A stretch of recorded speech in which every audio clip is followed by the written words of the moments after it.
le chef du courant du futur, à dominante sunnite, qui avait annoncé son retrait du pouvoir depuis Riyad, en l'imputant à l'Iran et au mouvement chiite libanais Hezbollah, accusé de mainmise sur le pays du Cèdre et d'ingérence dans les affaires des États arabes, a retiré sa démission. En contrepartie, les forces politiques représentées au sein du gouvernement, dont le Hezbollah, ont réaffirmé leur attachement au principe de distanciation, déjà prôné par cet exécutif, lors de sa formation, fin 2016. Le gouvernement libanais, dans toutes ses composantes politiques, décide de se tenir à l'écart de tout conflit, de toute guerre et des affaires intérieures des pays arabes, précise le communiqué lu par M.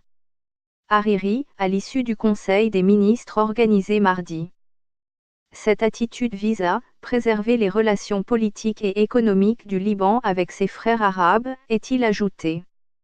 Dans la foulée, la France a annoncé qu'une réunion du groupe de soutien international au Liban se tiendrait vendredi, à Paris, en présence de M. Hariri. Le document envoyé lundi soir à tous les ministres, qui formalise l'accord de sortie de crise, ne fournit aucun détail concret sur la manière dont la distanciation sera mise en œuvre.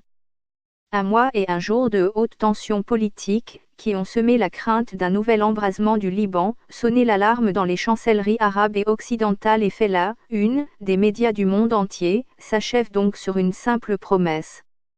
Pour le prince héritier saoudien Mohammed Ben Salman, principal instigateur de cette rocambolesque affaire, cela ressemble à un camouflet. Le fils du roi est très largement soupçonné d'avoir forcé M. Hariri a démissionné, dans le but de dresser le camp sunnite contre le Hezbollah et de renégocier un nouvel accord de coalition, plus favorable aux intérêts saoudiens. La couronne saoudienne considère le mouvement chiite, qui combat en Syrie aux côtés des forces loyalistes, comme une extension de l'Iran, son ennemi numéro 1 dans la région. Le royaume accuse aussi ce parti milice de soutenir militairement les rebelles houthistes du Yémen. Le nouveau pacte gouvernemental dont Riyad rêvait devait conditionner la participation du Hezbollah à plusieurs concessions tangibles, comme le retrait de ses troupes de Syrie, ou bien l'abandon de son arsenal.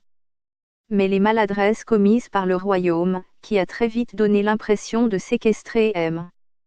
Hariri, suscitant l'indignation des Libanais toutes confessions confondues, et le rapport de force politique au Liban, très défavorable aux factions anti-Hezbollah, n'ont permis d'atteindre aucun de ces résultats.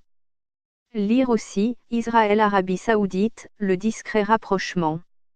Exfiltré d'Arabie Saoudite grâce à une intervention de la France, Saad Hariri a préféré se rétracter et reconduire une coalition imparfaite que de prendre le risque d'un bras de fer avec la formation chiite, dont il n'avait presque aucune chance de sortir gagnant. Même le parti chrétien des forces libanaises, le plus hostile au Hezbollah, a avalisé la déclaration de distanciation, aussi vague soit-elle.